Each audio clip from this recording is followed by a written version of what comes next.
Hey, what's going on, guys? Welcome back to the ElementalMaker. Today, in our quest to make synthetic ruby, I kind of cheated.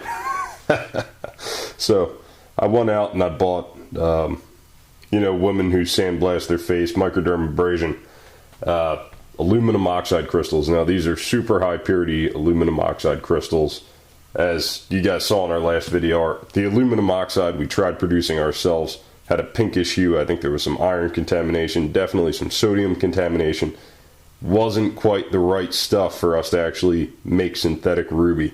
Basically from there, quite a few of you guys said to look into the Bernoulli furnace. One of them. I'll call it the Bernoulli furnace. So back in the 1800s, there was a guy, something Bernoulli, and he developed what is now known as the flame fusion process. So basically you have a fine powder of aluminum oxide mixed with, in the case of making red rubies, chromium oxide rather, and basically you drop that powder through an HHO, oxyhydrogen flame, so what we have here, and you produce ruby. As it goes through, it superheats, melts, and then refuses and forms ruby. So I've been playing around with a ton of different ways of trying to do this. All sorts of different little rigs you can see here. Basically 2 syringe tips. I was trying to have the powder go through this red syringe and the HHO flame right next to it. Unfortunately, couldn't get this method to work. And the real pain in the ass of the whole situation was basically the powder kept getting stuck, so I'd have to tap it, and then it would all pour out way too fast. I couldn't get consistent results without some sort of vibration, a consistent vibration to stop it from getting clogged and basically ruining the progress. Now, as you might be able to see here, check it out. Camera sucks donkey. Anyway, so if you guys can see here, I'm so sorry it's so far zoomed out, but my camera's like 15 years old. It's a piece of crap. But you can see I have a few little success spots and then one rather large success spot. That's a little, I think they call them bull. So basically, as you build up layer by layer of ruby and you fuse it and it grows in length, that is called a bull. So we got a tiny little bull of ruby there. I already have another little one that I collected. So nothing crazy, but we are making ruby. So what I want to show you guys is basically the process that I got down. Now, getting back to that whole vibrator thing, you need some sort of mechanism to keep your powder flow regulated. And basically, syringe tip does well. You can almost imagine an hourglass. You got that consistent stream of sand coming through. That was my concept. But using these, fine tip needles kept getting stuck. You're thinking about a problem. Everything you see is a potential solution. So I was at Lowe's earlier today, and what do I come across? So sure enough, I'm at Lowe's, digging through the recycling bin, checking for 18650s as I always do. And somebody threw out a whole bunch of these Sonicare toothbrushes bases. Now, I'm not going to use them for my teeth, but these things can definitely see some use in the shop here for, cleaning car parts, that sort of shit. Ultrasonic cleaning is tremendous. Still works. Even included the charger. This was literally all just sitting in the battery recycling bin, about to go to the heap, and we're going to repurpose it. That's a perfect vibrator for what we want. So let me show you what I figured out here. So knowing I had this part and basically just had to mate a needle to it to be our powder feed, I just got a little heat shrink, shrunk it around here, punched a needle through, taped it up for a little security.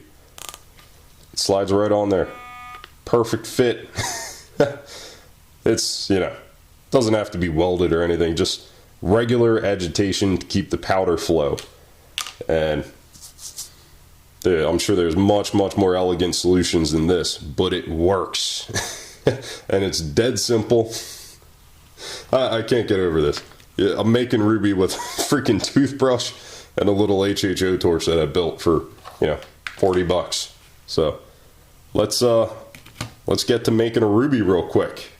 Not sure how well you'll be able to see this. My camera won't zoom in too far.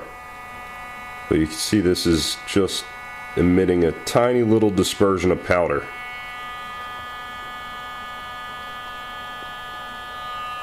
Just a nibble. Welding goggles on, and hopefully you'll see a little ruby forming.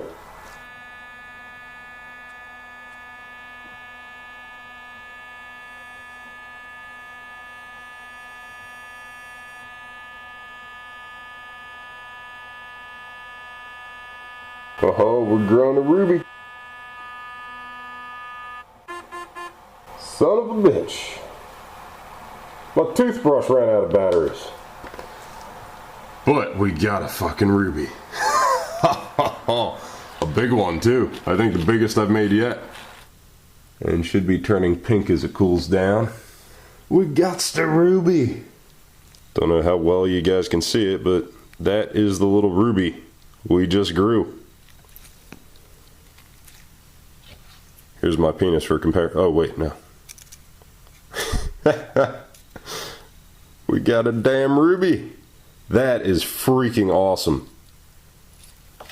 I mean, certainly not selling that at the flea market for any money, but it's pretty damn cool. In your own garage, you can make synthetic rubies. I mean, is that just freaking wild? So I'm gonna snap a couple pictures on my phone so I can actually give you guys like proper images, since this camera kind of sucks donkey D.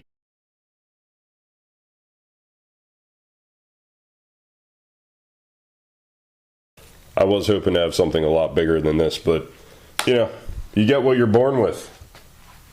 Now in terms of the rubies though, I'm pretty happy. So one interesting thing about rubies is under UV light they fluoresce, but pretty damn cool. So we definitely got ruby. I mean, that right there is the test. The little turd of ruby isn't quite as fluorescent as the others, so I might have maybe not heated that quite as well while I was producing it, but they all do fluoresce.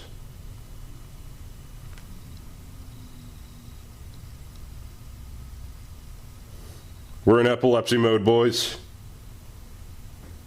Doesn't appear any of the rubies have epilepsy. Hopefully none of you at home do either. How do I shut this piece of... There we go. Cheapy switch got stuck. That's really neat though. I didn't realize rubies were fluorescent. I was just doing a little bit of research. Came across that, and sure enough, it's kind of the test used to determine if something is in fact ruby. And sure enough, we got ruby. Surprise, surprise. Now another interesting thing about ruby is it's a super hard mineral. So you have the Mohs scale, diamond being the hardest material. You know, there's cubic boron nitrides that supposedly, I don't know all the details. It sounds like it got a little weird up at the top there, but most people refer to diamond as the hardest material, being a 10. Ruby is actually a 9, so you can cut glass.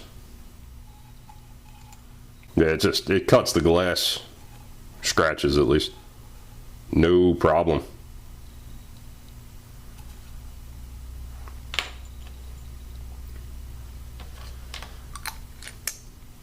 Now ruby like this really would have no use aside from being an industrial abrasive. You know, you wouldn't wear this. It's not near gem quality. It's quite frankly garbage. But I think it's pretty cool that we were able to at least make genuine ruby in our home workshop here. And of course, this video would not be complete without the table of periodicals. Mr. Ooh, aluminum. Step on back, aluminum cube. You got a new cubby mate.